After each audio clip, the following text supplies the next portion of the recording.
El Señor esté con vosotros. Lectura del Santo Evangelio según San Marcos.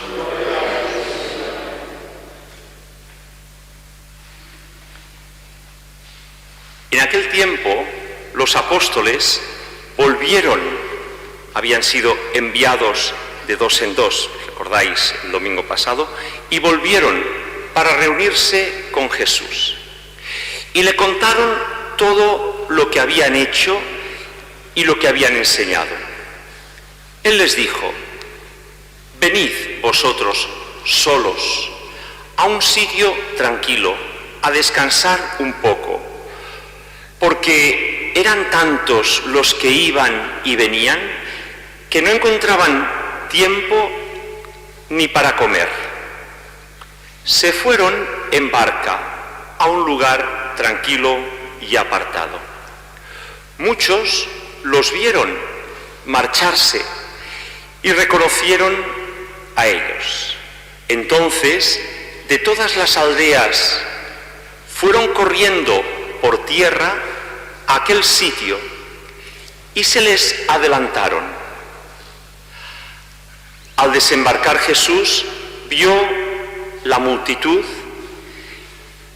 y sintió lástima de ellos, porque andaban como ovejas sin pastor.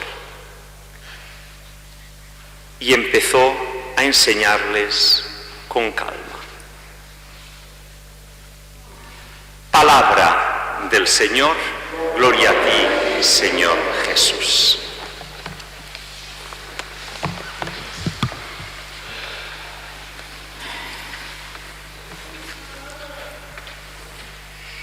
Este Evangelio que acabamos de leer, cada 3 años cuando lo leemos, y otras veces que también lo leemos a lo largo del año, pero cada 3 años seguro que lo leemos, y toca siempre en verano, pienso, es el Evangelio de cómo vivir las vacaciones cristianas. Es decir, es perfecto este Evangelio para que pensemos cada uno de nosotros cómo vamos a vivir estos días próximos de vacaciones, de verano, cómo un cristiano siguiendo a Jesús debe vivir y debe pensar cómo organiza su tiempo, cómo da su vida a los demás.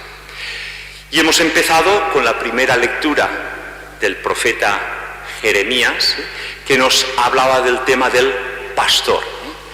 Cuidado con los pastores que dispersan, que no cuidan, que no unen, que murmuran, que rompen la unidad. Cuidado, vaya responsabilidad. Pastores, sacerdotes, pastores, obispos, pero también cada uno de nosotros somos, como hemos dicho otras veces, pastores de una familia, de un grupo de amigos. Y cuidado con escandalizar o cuidado con ser instrumentos de división, de falta de unidad, con el Papa, con toda la Iglesia. Cuidado.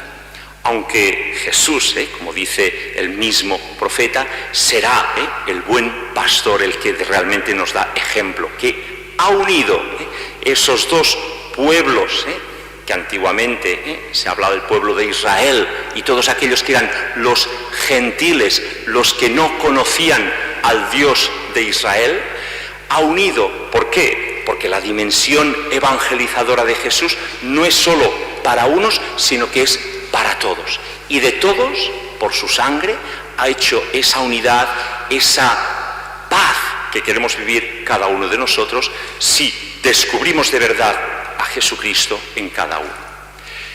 ¿Qué hace Jesús? Pues un ejemplo muy claro. El domingo pasado, recordáis cómo había aquel envío de 2 en 2, que expulsaran los demonios, es decir, que apartaran el mal, que curaran a los enfermos, que llamaran a la conversión, que anunciaran el Evangelio. Y seguro que tuvieron experiencias positivas, pero también experiencias negativas. Y necesitaban explicar lo que había pasado, que habían encontrado a alguna persona que había aceptado la fe y que se había unido a ellos, que había personas que les habían despreciado, distintas situaciones que seguramente eran experiencias que recordaban, que habían vivido y que querían explicarlas a Jesús. Y Jesús, al ver esa necesidad de comunicarse, les dijo: tranquilos, vamos a un lugar tranquilo, descansamos un poquito y ahí pues hablaremos. Jesús buscaba esos tiempos para cuidar, para enseñar especialmente a aquel grupo de apóstoles que necesitaban una formación especial, porque después ellos comunicaban a otros. De ahí viene la importancia de pensar cómo cada uno de nosotros nos formamos en la palabra de Dios, nos formamos en la enseñanza de la Iglesia para que podamos enseñar a otros. Somos unos privilegiados en que, gracias a Dios, hemos descubierto la necesidad de conocer a Jesús cada día más para darlo a conocer a los demás, en medio de ese mundo difícil, donde hay tantos momentos de dudas, de inquietudes, de provocaciones, donde tenemos que saber dar ese buen testimonio. Los llama porque dice el Evangelio, dice: a veces eran tantos los que iban y venían y pedían y tal, que no tenían ni tiempo para comer. Situación que también da a pensar, cuántas veces, al menos en la situación de sacerdote, y pienso que vosotros también, en situaciones familiares, parece que no hay tiempo, que el tiempo se nos escapa de las manos. Ya está, ya estamos la tarde, noche, y al día siguiente, y el tiempo parece que corre rápido, que se nos escapa. Pues sí, también les pasaba a los apóstoles, que casi no tenían ni tiempo para comer. Pero Jesús dice: vamos a un lugar tranquilo. Con la barca, en aquel lago de Tiberíades, se van para allá, y aquellas personas ven hacia dónde van, y dice el Evangelio, y se adelantan de distintos pueblos y aldeas, se adelantan, y cuando ya llegan, encuentran a aquellas personas que Jesús mismo, pocas palabras, dice, sintió lástima. ¿Por qué? Porque parecían ovejas sin pastor, estaban perdidas, necesitaban saber, querían aprender, necesitaban y preguntaban: ¿qué podemos, qué nos puedes enseñar? Y Jesús cambia sus planes, su programa, que tenía previsto dedicarlo a los apóstoles descansando un poquito, deja aquel programa y se dedica a aquellas multitudes que necesitan. ¿Siempre deja aquello? No, cada momento hay que saber lo que hay que hacer, pero a veces hay que saber cambiar nuestro horario, cambiar nuestros planes. Cuando a veces a mí me preguntan, ¿qué horario haré? Pues yo digo a veces, mi horario me lo organizan las demás personas. ¿Cuántas veces a mí me gustaría, y pienso a vosotros también os pasa, hacer un horario y otras personas nos llaman, nos piden y tenemos que cambiar los horarios? ¿Por qué? Porque vemos la necesidad de dejar algo que a lo mejor nos hubiese gustado y que necesitábamos hacer, dejarlo para dedicar a otras situaciones que se presentan y que Dios nos está pidiendo que sepamos dar ese tiempo. ¿Necesitamos descansar? Sí, y Jesús lo dice muy claro, vamos a descansar. Y descansaron un poquito, sí, pero el descanso es peligroso si uno lo piensa como no hacer nada.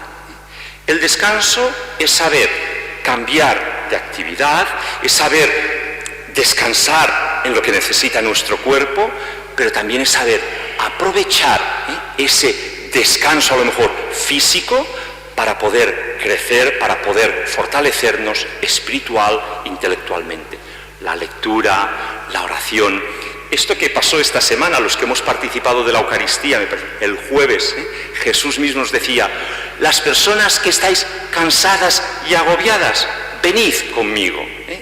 Yo os haré descansar. Aprended de mí, dice Jesús, que soy manso y humilde de corazón.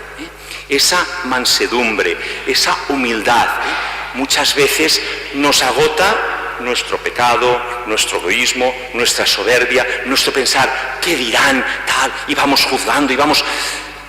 Tranquilidad, las personas humildes, las personas sencillas, están mucho menos agobiadas. ¿Por qué? Porque confían, porque se abandonan en las manos de Dios, porque imitan a Jesucristo diciendo, hay que trabajar, hay que hacer, sí, mucho, pero saberlo hacer con esa confianza, decir, yo hago lo que puedo, Dios es quien me da fuerza para hacerlo y hace multiplicar la eficacia de todo aquello que hacemos. Es ahí donde nosotros tenemos que pensar cómo estos días, a mí no me gusta hablar de vacaciones, hasta el signo vacaciones, parece así como, es un signo que no es muy elegante, me gusta más hablar de verano, de ese tiempo que las circunstancias cambian, y es evidente que cambian con el calor que hace, pues también los horarios cambian, pero que cada uno de nosotros debemos pensar cómo lo aprovechamos. Es decir, ¿qué haremos estos días? ¿Qué estamos haciendo y qué haremos estos días? Y cómo de verdad buscaremos ese descansar con Cristo. A lo mejor con más tiempo de lectura, más tiempo de oración. A lo mejor alguno se animará a participar, pues por ejemplo, los que vayamos al encuentro el próximo fin de semana, al encuentro de la Pastoral del Sordo, pues tendremos un día de retiro, pues será descansar en oración. A lo mejor alguno tiene pensado participar unos días de ejercicios espirituales o de una convivencia de formación. Cada uno que piense cómo ese tiempo de verano lo puedo aprovechar para descansar, sí, pero no para no hacer nada, sino para descansar con Cristo, para aprender y crecer espiritualmente, para vivir de verdad, pues esa disponibilidad, esa generosidad, ese tiempo que tenemos que saber dar a los demás. Y a veces pienso, los padres no tienen vacaciones para sus hijos diciendo, vete, os dejo, yo ahora me voy a ir. No, es decir, los padres con sus hijos están continuamente dedicados. Pues también nosotros, cada uno en nuestras tareas como sacerdote, cada uno con lo que hacemos, pues tenemos nuestra dedicación que no podemos decir, oye, ahora espérate. Bueno, depende, a veces hará falta pedir, pero otras veces hará falta cambiar nuestros planes y dedicarnos. En la Iglesia, antiguamente no se hablaba de vacaciones, sino que se hablaba, pues eso, de ejercicios espirituales en la vida de los religiosos. Desde hace unos años se ha empezado a decir, no, hay que hacer un mes de vacaciones, hay que hacer un tiempo de vacaciones, tenemos derecho a las vacaciones. Yo os puedo decir, y pienso, que cuando las personas, especialmente sacerdotes, religiosos, monjes, piensan en vacaciones y en dejar las actividades, en decir, cambio totalmente y me voy con, no sé, voy a buscar un viaje o lo que sea, dices, las vacaciones se han cambiado, han empezado a hacer vacaciones y han habido menos vocaciones. Dos palabras muy parecidas, solo cambia una A y una O. Hay más vacaciones, hay menos vocaciones, me parece. Si pensáramos más en dedicarnos a los demás, en ver cómo tenemos que saber descansar con los demás, dar tiempo a los demás, saber encontrar a Cristo en los demás, saber descansar con Él, aumentarían esas vocaciones que necesitamos en la Iglesia y que es el ejemplo y el testimonio de cada uno de nosotros. Algunos sacerdotes dicen, no, es un tiempo de vacaciones, no voy a celebrar misa, voy a participar de la misa igual como uno de vosotros. Y dices, pero ¿qué sentido tiene? Con lo bueno y lo necesario que es celebrar la Eucaristía, y que no es un trabajo, es una llamada, es una necesidad. Esos conceptos que tristemente puede haber, vacaciones, y a veces pienso, hay personas que están agobiadas por el tema de hacer vacaciones y al final quedan más cansados porque han estado preocupados de cómo lo haremos. Tranquilo, ir haciendo cada día lo que se presenta, ir pensando cómo nuestro tiempo lo organizamos, darnos a los demás, es la mejor manera de aprovechar el tiempo, es la manera que Jesús en el Evangelio nos dice muy claro, dejó sus planes y continuó predicando y enseñando con calma. Es decir, dedicó el tiempo a aquellas personas que lo necesitaban. Dedicar nuestra vida a tantas personas que cerca de nosotros necesitan en estos días de verano que les dediquemos tiempo, que les enseñemos y que aprovechemos para ser de verdad pastores, apóstoles en medio de aquella situación en la que Jesús este verano nos va a enviar a ser apóstoles